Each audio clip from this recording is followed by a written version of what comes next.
से करो कि ये माता है तो माता का व्यवहार क्या है, ये पिता है तो पिता का व्यवहार क्या है।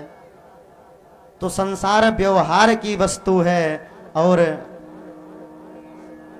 जो भगवान है वह प्रेम की वस्तु है। प्रेम ते प्रकट होए मैं जाना। तुलसी बाबा ने भी सिद्धांत दे दिया कि यदि परमात्मा को पाना है तो प्रेम करो। हरि व्यापक सर्वत्र समान।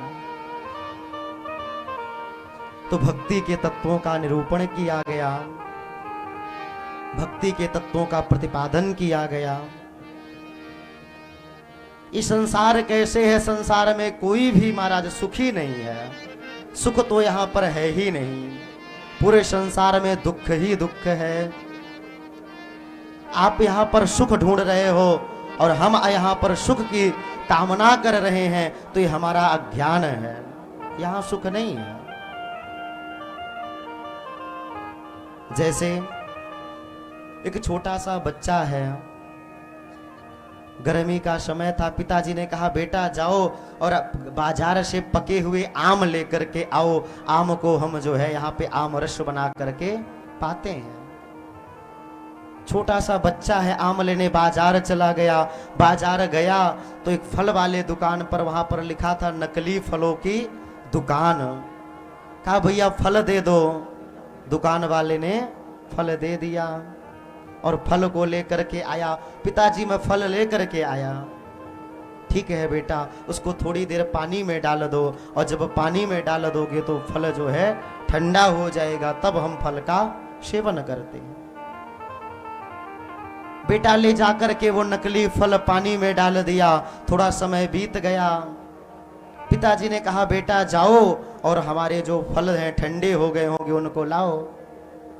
बेटा गया, फल देखा तो फल तो वहां पर कुछ नहीं बचा था, सब मिट्टी हो गया। पिताजी ने कहा रे कहां से फल लाया, कौन तुमको लूट लिया, चलो हमको बताओ। पिताजी और बेटे दोनों ले जा करके दुकान वाले के पास गए। कहने लगे अरे तू मेरे बेटे को लूट लिया, मैंने फल मंगाया था तो यहां पर नकली फल दे दिया। तो उस फल वाले ने क्या कहा ध्यान दीजिएगा। कहा देखो इसमें मेरी कोई गलती नहीं है, मैंने तो सामने बोर्ड लगा दिया है। क्या बोर्ड लगाया है? नकली फलों की दुकान। अब आपका बेटा ये बोर्ड को नहीं पढ़ रहा है तो गलती आपके बेटे की है, ना कि हमारी है। उसी तरह भगवान ने गीता में एक बोर्ड लगा दिया है। गीता में लिखा है भगवान ने संसारालयम दुखालयः शाश्वत। ये संसार दुखालय है। जैसे विद्यालय में क्या होता है, विद्याओं का घर, पुस्तकालय में पुस्तक का घर, वैसे संसार क्या है, दुखालय है, दुखों का घर है। हर व्यक्ति दुखी है और इस दुखालय में आप सुख की कामना करते हो कि यहाँ पर बेटा होगा तो हम सुखी हो जाएंगे, पत्नी हमारी सुख देगी, बच्चे हमारे सुख देंगे। कोई कुछ देने लेने वाला नहीं है महाराज। अकेले आए थे और अकेले ही जाना है, कुछ ना लेकर के आए थे, खाली हाथ आए थे। तो ठीक उसी प्रकार ये संसार दुखों का आलय है, दुखों का घर है। यहां पर सुख कहीं भी है ही नहीं।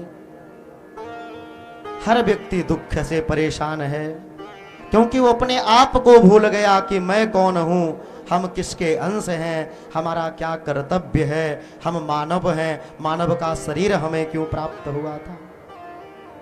भगवान से बहुत बड़े बड़े वादे करके आए थे, उन सब वादों को हम भूल गए। माया के वशीभूत हो करके उस परमात्म तत्व को भुला दिया।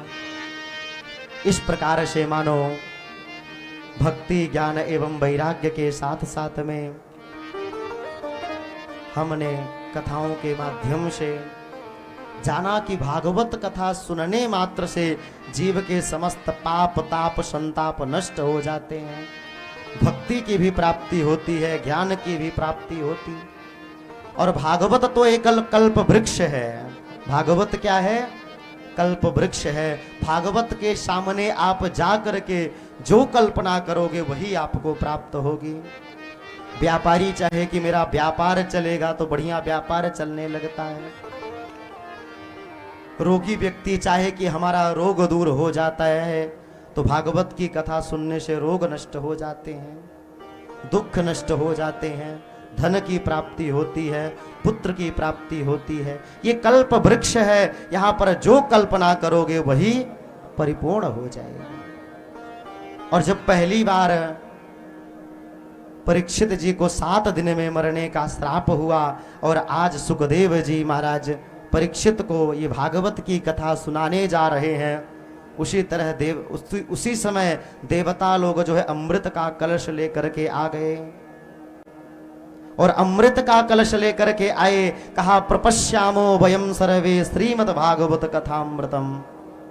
कहा कि अरे राजन, आप एक काम करिए, आपको 7 दिन में मरने का श्राप है तो कृपा करके जो है ये भागवत रूपी अमृत हमें पिला दीजिए और परीक्षित को स्वर्ग का सुधामृत पिला दीजिए, अमृत पिला दीजिए।